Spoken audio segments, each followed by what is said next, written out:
Hey guys, Triple Treasure bring you Yugioh Solo Mode Stories Final Showdown with the Invasive Species Part 2. Oh yeah, the entire Metal Gear story core saga is playing in the background. By Jimmy Harry's playing in the background. Raiden wants to go, but is ultimately denied, as his dialysis is not complete yet. He's still weak. Mei Ling makes contact with him and tells him that the nuclear disposal facility on Shadow Moses hasn't been touched since the incident. A forgotten island. She says that she'll be backing them up via the USS Missouri, which is nearby. So despite himself rapidly deteriorating, a little while later Snake infiltrates the island via the snowfield near the heliport. Making his way past patrolling Gecko, Snake arrives at the location he visited 9 years ago. Despite all the nostalgia, Snake moves on and enters a hangar, where he finds and fights off dwarf geckos. Making his way across the snowfield where he fought Vulcan Raven for the first time, Snake enters the nuclear warhead storage building. He eventually makes it to Ottocon's office, where he fought Grey Fox. Snake starts to struggle again and he gives himself another shot. Inputting a passcode, everything boots up, and Ottocon reflects on what's happened since they first met in that very room. They speak about Grey Fox and the reason Naomi injected Snake with Fox dye. They wonder why she joined with them in South America and then went straight back to Liquid. Ottocon says that he looked at a security feed and he shows Snake footage of Vamp there with Naomi. They're heading for Rex's hangar, so Snake, after battling geckos, heads through the door at the back of the storage building. Snake emerges at the snowfield by the communications tower. This is the location where he'd fought Sniper Wolf. He's then drawn into a battle against another member of the Beauty and the Beast unit, Crying Wolf. She's using a railgun as a weapon. Snake is able to take her down along with the frogs that are accompanying her. During her shedding her shell, she appears to be, as her name suggests, crying, and she says that she can't stop hearing the sound of crying babies. Once again, after putting her down permanently, Drebin calls with some background on Crying Wolf.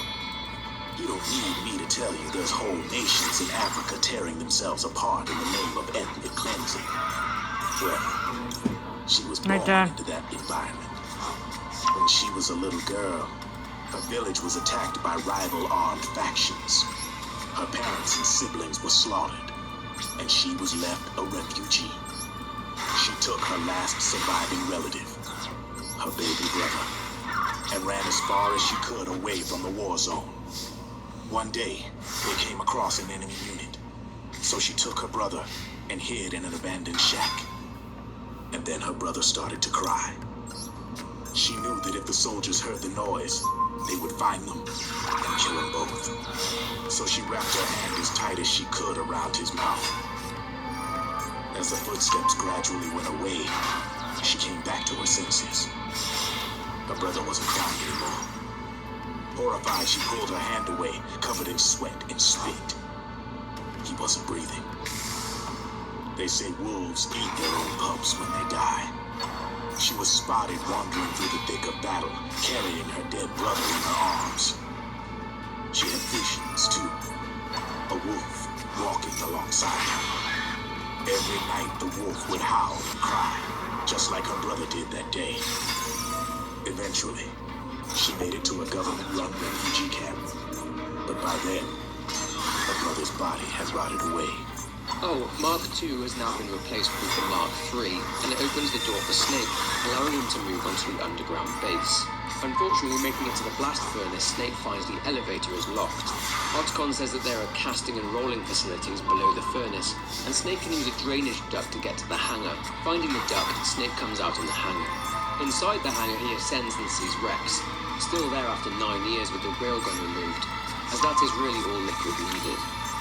Vamp approaches with Naomi, stroking him. She leaves Vamp to fight Snake and walks off, and the two fight one another. As before, Vamp is very quick, and upon doing damage he is stunned but able to quickly regenerate. Snake needs to think of something. Then he remembers the injections Naomi gave him. He grabs Vamp and jams one of the syringes into his neck, suppressing his nanomachines. Vamp is now temporarily mortal. Unfortunately, new geckos that self-destruct attack Snake.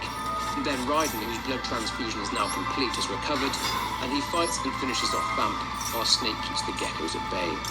Eventually, Raiden is able to mortally wound Vamp. and Vamp then dying grabs a syringe and injects himself, essentially finishing himself off by further suppressing his nanomachines. A tearful Naomi then reveals that Liquid is below them and has taken something the Patriots refer to as the Ark, a warship that he called Outer Haven. Liquid is planning to launch the nuke from Outer Haven. Naomi takes the opportunity to inject herself, and she reveals that she has cancer. Her body is being kept alive by nanomachines. By using the nanomachine suppressant, she is effectively condemning herself to death. She dies in the place that her brother also died.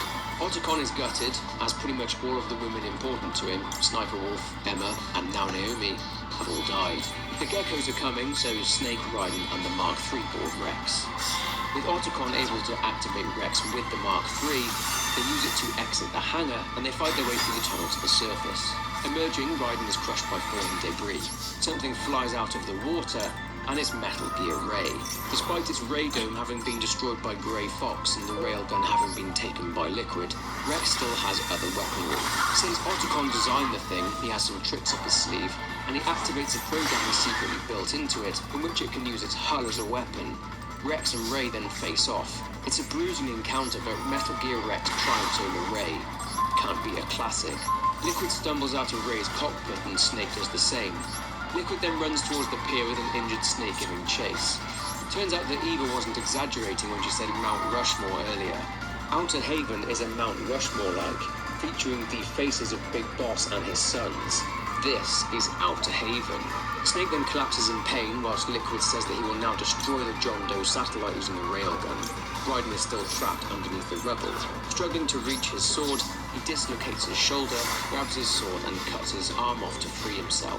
Liquid, unable to simply leave, wants to kill Snake, so he has Outer Haven slam into the pier, but Raiden rushes towards Snake. Using his strength, Raiden stands in between the ship and Snake, giving him time to get to safety, but then Raiden is crushed by the ship. He calls out for Rosemary before he seemingly dies. As mentioned earlier, Mei Ling's ship, the USS Missouri, is nearby and fires upon Outer Haven, forcing it to retreat. Snake looks for Raiden's body and collapses, passing out as a helicopter lands. With everyone together, they all discuss how the Missouri is having trouble keeping pace with Outer Haven. Liquid is heading out to the Bering Sea in order to use the nuke to destroy the John Doe satellite. Mei Ling states that Liquid will eventually have to surface to make the preparations for launch, and that time will give the Missouri a chance to catch up. But since the SOP system has shut down most of the Missouri's capabilities, the crew will have to rely on the naked eye in order to try and spot Outer Haven. She says that a strike team need to head on to Outer Haven and upload another worm cluster into the GWAI on board Outer Haven. Mei Ling then talks about the dangers. That GW is equipped with directed energy weapons, which are essentially microwave weapons. These waves will essentially evaporate any human being within range. Of course, Snake volunteers for this mission, and Meryl and Johnny will go along too. Naomi left some intel for them, lots of intel on Haven. Otacon says the reason Naomi got onto the Nomad in the first place was to get close to him, but she ended up turning to Sunny, and she left her plan with her.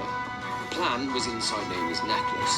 Sunny then took Emma's worm cluster code and worked that into Naomi's program, and this program will do real damage to GW. Giving himself another shot, Snake, in response to Otacon saying that someone else should go on this mission, says that he still has things to do. Having closed the distance to Outer Haven, Snake, Meryl and Johnny prepare to board the ship. Otacon reveals that Raiden's body was recovered and miraculously he will live, but he's in no condition to fight. Drebin is there and he informs Snake that the strike team will be catapulted onto Outer Haven. The Colonel then makes contact and tells him that Outer Haven is a modified version of Arsenal gear. It'll be crawling with unmanned weapons like geckos. It's also guarded by the best soldiers all the PMCs have to offer. Campbell speaks with Meryl. He tells her it's time to do her duty, and that she is his pride and joy.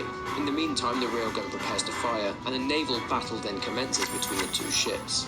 Getting near to it, the strike team are then catapulted onto Outer Haven. Johnny falls into the ocean, Meryl is yeeted off somewhere on the ship and has hurt her ankle, and only Snake lands where he was supposed to, and he is immediately fired upon by frogs. Battling through them, Snake heads towards the ship's stern, the location of GW. Descending via an elevator, Snake comes out in a large area and sees Meryl lying there. Snake has to battle against more Outer Haven troops.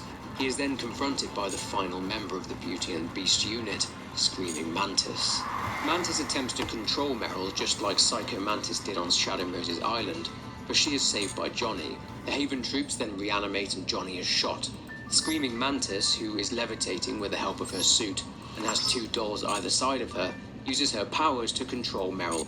She's messing with Snake's mind too, so he uses his nanomachine suppressant syringe to prevent her from doing so. Focusing on the dolls, he sees that one is of Psycho Mantis and the other is of the Sorrow. Taking these puppets, Snake is able to find a way to defeat her, and he puts her down. As with the other members of her unit, she sheds her shell, and afterwards Snake kills her. After this, Psycho Mantis appears in her place and says that he's the one controlling the unit through her. He starts boasting about his powers of psychokinesis again, but then he seems to be banished. The Sorrow then appeared to speak and had encouraging words for Snake, saying that the spirit of the warrior will always be with him. Screaming Mantis's thing, as you guessed, was screaming, so afterwards Drebin calls and tells us all about her. Mantis came from South America. She was born and raised in a country racked by never-ending civil wars. Her village was attacked by enemy forces and burned to the ground. This was when she was still a little girl. Hunted by enemy death squads, she was separated from her family. She barely managed to escape with her life. Alright, that was, Yugioh Solo Mode Stories, Terminal World, Final Showdown with the Invasive Species, Part 2. That's the end of the video, guys. And then, she heard the sound of heavy boots on the floor above her, followed by shrieking screams. The kind that would make every hair on your body stand straight up. She had stumbled That's the end of the video, across guys. an Yeah, that's the end of the ancient video. torture chamber. This is Somebody Yugioh locked the Audette door, signing out. and she was trapped. It was dark, it was dank, and it was full of a wretched stench. She couldn't sleep with the screams of torture victims So yeah, all around her. this is Yugioh Audette signing out All she could with... do was sit curled up in one This corner is of the room, Yugioh Audette signing out with a video. Signing out. This was Yugioh Solo Mode Stories, Terminal World, she managed to keep hydrated by drinking Final the Showdown with the water Invasive pooled up Species, on the Part floor, 2. but there was Bye. no food. That's the end of the Being video. trapped in that kind of place, half crazy from hunger, Bye, everyone. did a serious number on her mind. So this end of the video, guys. You know Bye. male mantises eat their mates. The screams went on day and night.